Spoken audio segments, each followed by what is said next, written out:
네, 뉴욕 증시 마감 상황 살펴봅니다. 김선영의 인USA, SH 인베스트먼트 김선영 연구원과 함께 얘기를 나눠보도록 하겠습니다. 연구원님 안녕하십니까?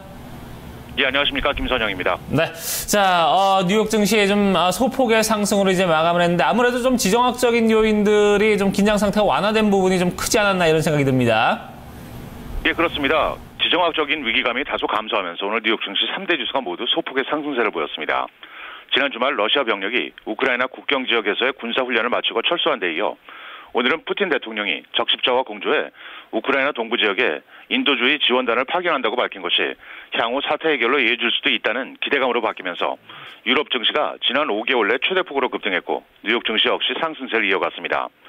여기에 이스라엘과 팔레스타인이 72시간의 휴전에 협의했다는 소식에 중동 관련 우려 역시 감소하긴 했지만 미국의 3일 연속의 공습에도 불구하고 이라크의 급진 순위파 반군의 저항이 여전히 지속되고 있다는 보도가 다소 부정적이었는데요. 이라크 정부가 신임 총리를 임명한 데 대해 누리 알말리키 현 총리가 반발하는 등 불안한 정국이 돌발 악재가 될 가능성도 있다는 점이 부각되면서 오후 들어 지수 상승폭이 적어졌습니다. 오늘 업종별로는 운송업종과 항공사를 비롯해 건설, 반도체, 태양광, 통신장비, 석탄, 그리고 철광업종 등이 상승한 반면 의료보험사와 대형 소매업체, 정유, 지방은행 등은 하락했고 마지막으로 벤치마크인 10년 만기 국채금리는 지난주보다 소폭 상승한 2.42%의 거래를 마감했습니다. 네. 국내에서도 연기금은 좀 장기 투자의 대표 투자로서 좀 자리매김하고 있는데요. 미증시에서도 이 연기금 쪽의 수익률이 상당히 높다라는 얘기가 나왔던데 어떤 내용인가요? 예, 그렇습니다. 컨설팅 업체인 윌셔 어소시에이츠의 집계에 따르면 미국의 주정부와 지방정부가 운영하는 공적 연기금들의 작년 7월부터 올 6월 말까지 1년간의 수익률이 평균 16.9%를 기록한 것으로 나타났습니다.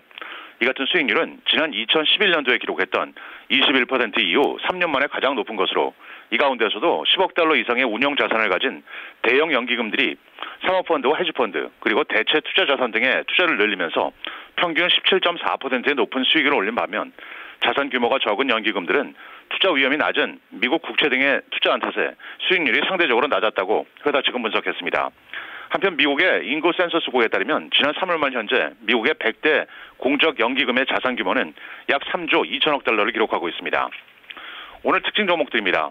소형 바이오 업체인 맨카인드는 프랑스의 대형 업체인 사노피와 9억 2,500만 달러 규모의 라이센싱 계약을 맺고 자사의 흡입형 인슐린 제품을 전 세계적으로 판매한다는 계획을 내놓으며 5%의 상승세를 보였습니다.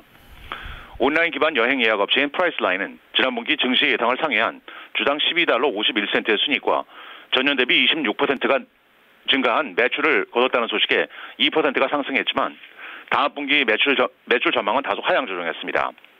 펩시콜라를 비롯해 프리토 레이 스낵, 게토레이 등의 브랜드를 보유하고 있는 식품업체 펩시코는 증권사 UBS가 투자 의견을 중립에서 매수로 높인 데 따라 1.7% 상승했고 원유와 천연가스 파이프 업체인 킨더모건은 계열사 세 곳의 지분을 700억 달러에 매입해 북미 최대의 에너지 인프라 기업으로 등극했다는 소식에 17%의 급등세를 보였습니다. 식품업체인 디인푸드는 예상을 밑돈 분기 실적과 올 연간 순이익 예상치를 하향 제시하면서 4% 하락했고 마지막으로 100년 전통의 바나나와 파인애플 유통업체 치키타 브랜드는 주스 업체인 커트레일과 브라질의 투자그룹인 사프라가 총 6억 1천만 달러, 주당 13달러의 인수제의를 했다는 보도에 주가는 30%의 폭등세를 보였습니다. 네. 자, 뿐만 아니라 이제, 연준의 이제 스탠리 피셔 부의장이 발표한, 이 의견에 좀 관심이 모아지고 있죠. 예, 그렇습니다. 오늘 발표된 경제 지표는 없었던 가운데 연준 내 매파 인사로 알려진 스탠리 피셔 연준 부의장의 다소 온건한 발언이 오늘 증시에 관심을 모았는데요. 그는 스웨덴에서 열린 컨퍼런스에 참석해 전 세계의 글로벌 경기 회복세가 아직 실망스러운 상황이라면서 통화정책이 경기를 부양하기 위한 강력한 역할을 해야 한다면서 노동인구 감소 등의 요인으로 생산성이 하락하고 미국의 경제 성장 동력이 약해졌다면서 장기적인 미국의 연간 경제 성장률이 2%를 기록할 것으로 예상을 했습니다. 한편 통화정책에 대해서는 거시 건전성 관리와 규제가 금융 안전성을 지키기 위한 최우선책이 돼야 한다면서 금리 인상 같은 직접적인 통화정책은 최후의 수단이 돼야 한다고 주장했다는 소식입니다. 한편 내일은 재무부의 7월 재정 적자와 함께 LED 관련 반도체 업체인 크리, 고급 시계 등 액세서리 업체 파슬, 그리고 게임 업체인 킹 디지털이 지난 분기 실적을 내놓을 예정입니다. 네, 알겠습니다. 말씀 고맙습니다. 네, 고맙습니다. 네, 미증시 큰 폭의 움직임은 없었습니다. 계속해서 지정학적 리스크가 완화되면서 시장은 플러스권에서 마무리를 짓는 흐름이었고요. 이런 가운데 거래량은 상당히 좀 제한됐다라는 점도 눈여겨볼 만한 포인트가 아닌가 싶습니다. 네. 자, 이어서 이제 환율, 채권, 상품 시장 좀 살펴보도록 하겠습니다. 이 세 가지 요인들도 지금 보니까 지정학적인 요인들 어떤 긴장 완화에 따라서 좀 안정세를 갖추는 그런 모습을 좀 보여주고 있는데요. 이런 부분에 대해서 좀 자세히 좀 살펴보도록 하겠습니다. 데이터 센터 연결합니다. 우성 캐스터.